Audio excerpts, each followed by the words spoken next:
ಇನ್ನು ಹರಿಯಾಣದಲ್ಲಿ ಕಾಂಗ್ರೆಸ್ಗೆ ಗ್ಯಾರಂಟಿ ಕೈ ಹಿಡಿಲಿಲ್ಲ. ಒಂದಷ್ಟು ರಾಜ್ಯಗಳಲ್ಲಿ ಹೇಗೆ ಕೈ ಹಿಡಿದಿತ್ತು ಕರ್ನಾಟಕ ಸೇರಿದ ಹಾಗೆ ತೆಲಂಗಾಣದಲ್ಲೂ ಕೂಡ ನಾವು ನೋಡಿದ್ವಿ. ಆದರೆ ಇಲ್ಲಿ ಕಾಂಗ್ರೆಸ್ಗೆ ಇದು ವರ್ಕೌಟ್ ಆಗಿಲ್ಲ. ಕರ್ನಾಟಕ, ತೆಲಂಗಾಣ, ಹಿಮಾಚಲದಂತೆ ಗ್ಯಾರಂಟಿ ಘೋಷಣೆ ಮಾಡಲಾಗಿತ್ತು. 7 ಗ್ಯಾರಂಟಿಗಳನ್ನು ಘೋಷಣೆ ಮಾಡಿತ್ತು. ಆದರೆ 3 ರಾಜ್ಯದಲ್ಲಿ ಈಗಾಗಲೇ ಗ್ಯಾರಂಟಿಯ ಪರಿಸ್ಥಿತಿ ಏನು ಅನ್ನೋದರ ಬಗ್ಗೆ ಜನರಿಗೂ ಒಂದಷ್ಟು ಅರಿವಾಗಿದೆ.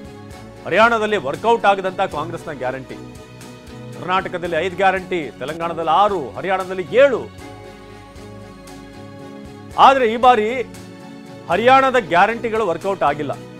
ಮಹಿಳೆಯರಿಗೆ ಮಾಸಿಕ 2,000 ಹೇಗೆ ನಮ್ಮಲ್ಲಿ ನೀಡಲಾಗ್ತಾ ಇತ್ತು ಹಾಗೆ ಅಲ್ಲೂ ಕೂಡ 2,000 ರೂಪಾಯಿ ಅಂತ ಅನೌನ್ಸ್ ಮಾಡಿದ್ರು.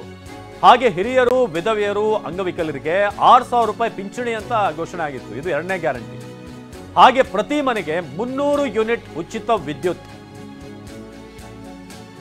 ಇನ್ನು ಜಾತಿ ಸಮೀಕ್ಷೆ ನಡೆಸುವ ಭರವಸೆಯನ್ನು ಕೊಟ್ಟಿದ್ದಂತ ಕಾಂಗ್ರೆಸ್ ಹಿಮಾಚಲ ಪ್ರದೇಶದಲ್ಲಿ ಗ್ಯಾರಂಟಿಯಿಂದ ಆರ್ಥಿಕ ಹಿನ್ನಡೆ. ಹಾಗಾಗಿ ನೀವೇನಾದ್ರೂ ಇಲ್ಲೂ ಕೂಡ ಗ್ಯಾರಂಟಿಗೆ ನೀವು ಮತ ಹಾಕಿದ್ರೆ ಇಲ್ಲೂ ಕೂಡ ನಿಮ್ ಯಾವ ಕೆಲಸಗಳು ಆಗಲ್ಲ, ನಿಮ್ಮ ಕ್ಷೇತ್ರಕ್ಕೆ ಅನುದಾನ ಬರಲ್ಲ, ಅಭಿವೃದ್ಧಿ ಕಾರ್ಯಗಳೆಲ್ಲವೂ ಕೂಡ ಸ್ಟಾಪ್ ಆಗಿಬಿಡುತ್ತೆ ಅಂತ ಬಿಜೆಪಿ ಬಹಳ ಪ್ರಬಲವಾಗಿ ಇಲ್ಲಿನ ಮತದಾರರಿಗೆ ಮನಸ್ಸಲ್ಲಿ ಒತ್ತೋ ಹಾಗೆ, ಅಚ್ಚುಳಿಯೋ ಹಾಗೆ ಮಾಡಿದ್ರು. ಅದು ಇಲ್ಲಿ ವರ್ಕೌಟ್ ಆಗಿರೋ ಹಾಗೆ. ಇನ್ನು ಹರಿಯಾಣದ ರಿಸಲ್ಟ್ ಏನಿದೆ, ಕರ್ನಾಟಕ ಕಾಂಗ್ರೆಸ್ ಮೇಲೂ ಕೂಡ ಎಫೆಕ್ಟ್ ಬೀರುತ್ತಾ?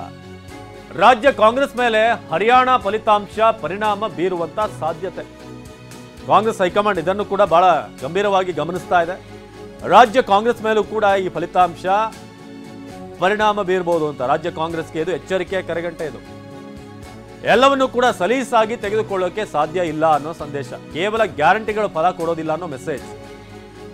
ಗ್ಯಾರಂಟಿ ಬಿಟ್ಟು ಅಭಿವೃದ್ಧಿ ಕೆಲಸಗಳ ಕಡೆ ಗಮನ ಕೊಡಬೇಕು ಅನ್ನೋದು ಕೂಡ ಈಗ ರಾಜ್ಯ ಕಾಂಗ್ರೆಸ್ಗೆ ದೊಡ್ಡ ಪಾಠ. ಇದು ಸರ್ಕಾರ ಪರಿಣಾಮಕಾರಿಯಾಗಿ ಕೆಲಸ ಮಾಡಬೇಕಾದಂತ ಅನಿವಾರ್ಯ. ಬಿಜೆಪಿ ಅಲ್ಲಿದೆ ಎಂಬ ವಾಸ್ತವವನ್ನು ಅರ್ಥಕೊಳ್ಬೇಕು ಅನ್ನೋದು ಅನಿವಾರ್ಯ ಆಗುತ್ತೆ ರಾಜ್ಯ ಕಾಂಗ್ರೆಸ್ಗೆ.